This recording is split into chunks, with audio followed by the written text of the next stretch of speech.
Welcome, Internet, to a psychoanalytic talk. Today I wanted to talk about the basic of the basics, the concept of Imago, which was put forward by Jung and then taken over by basically everyone in every theory, even though they might not call it like that. So basically, I wanted to go back to this very fundamental concept because I find it very interesting on so many levels. Now, the first thing I'm going to do is define what is an imago for those that don't know, and then go into many details. So basically, the imago is an unconscious image. That's what it really means in Latin, it's image. But the idea is that the unconscious, when the individual is very young, in the first few months, going on to the first few years of life, basically develops images of their family, not just of their family, but of everyone. And those images then build in the psyche and allow the person to identify and also plays a role in object choice, as I was talking about a couple of weeks ago. But the idea here is that that image, fundamental, is something that the unconscious is gonna basically create, and it's going to build on that image. Now, it's important to know, and I think it's something that's very fundamental for anyone experiencing or thinking about psychoanalysis, that the imago is not necessarily the reality of basically the lived experience, because basically the imago is composed with, of course, the real people that constitute the daily life of the infant, of course, but there's also the what the infant puts into those people. So the imago is both built from inner experience and outer experience, and when the two collide, there might be some strange differences between reality and the internalized image. For example, certain patients might talk about very severe, very repressive parents, and those parents might not be seen as that severe by the therapist. However, you have to be careful, right? Because sometimes certain parents or certain external relationships can be exactly as bad as the imago of the patient, but are just pretending or posturing to hide the more problematic aspects. So you can't make of the imago a complete rule of, yes, it's completely different from the external object. The reason why psychoanalysis tend to differentiate it is to try and make a clear distinction between the real world and the psychoanalytic therapy, the psychoanalytic investigation, in which the real world does not impact, in a lot of quotes, right? Or at least the real world has to be as pushed aside as possible in order for there to be a more profound investigation. I don't necessarily believe what I've just presented. I think that it's important to keep the real world in the back of our minds as the patient evolves in the real world, not just in his inner subjective life. However, where the imago still remains important is because basically it's how the patient experiences, the most subjective part of the patient. And as such, reality might not necessarily have its voice in this chapter of the imago.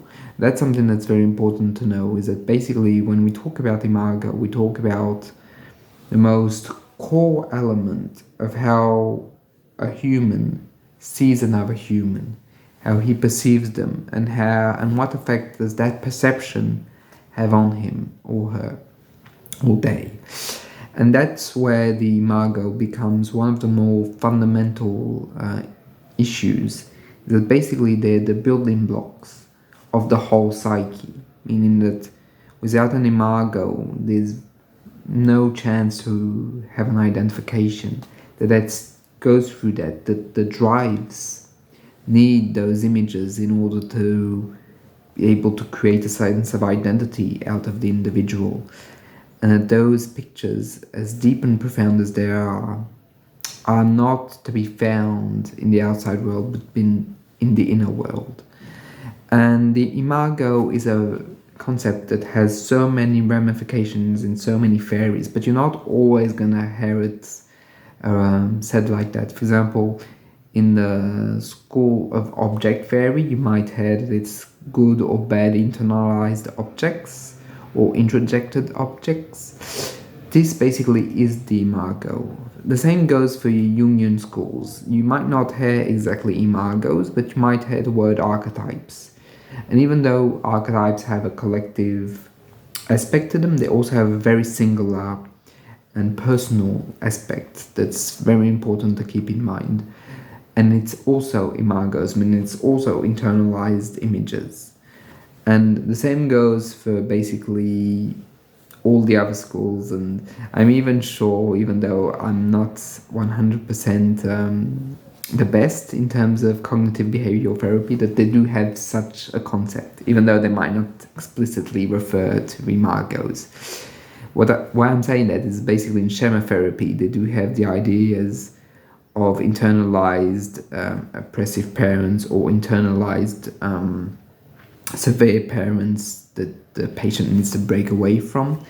So you get the gist. Everyone has it, and it's a very fundamental concept. But that concept has to be understood as a subjective phenomenon first and foremost, even though the real world has an impact.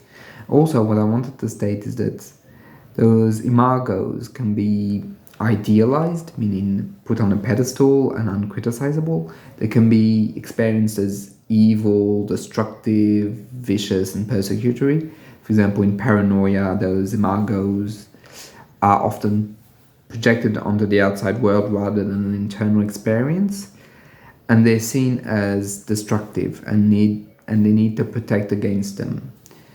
Basically, those images have a way of drawing the patterns and basically pushing on a certain path the individual, because if they're good enough in the Winnicottian sense, or if they're idealized or loved and so on and so forth, they can give immense resources for the individual to go forward with their lives, to invest relationships, to love, to care.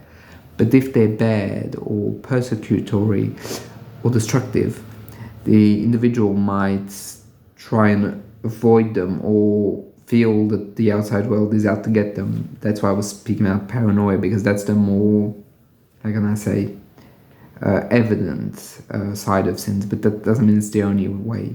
So the Imagos are non-pathological, meaning everyone has them, and it should never be, the concept in itself is not the testimony of something pathological, but of normal development.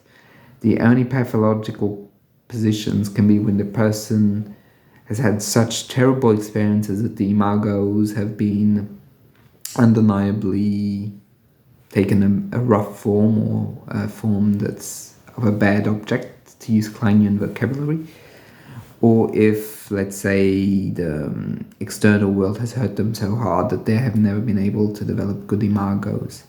Also, certain times good Imagos can, meaning good images of the parents, of the brothers, of the environment, might lead to bad ramifications, because basically the person might be trying to save their good images, the internal good images, even if the outside world is dangerous, rotten, or downright sadistic.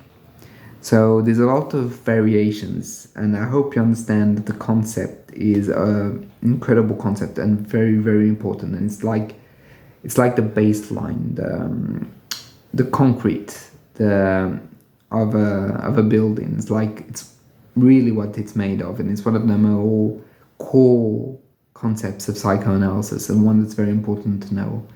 So I hope you've enjoyed this video, and I'll catch you in the next one. See ya.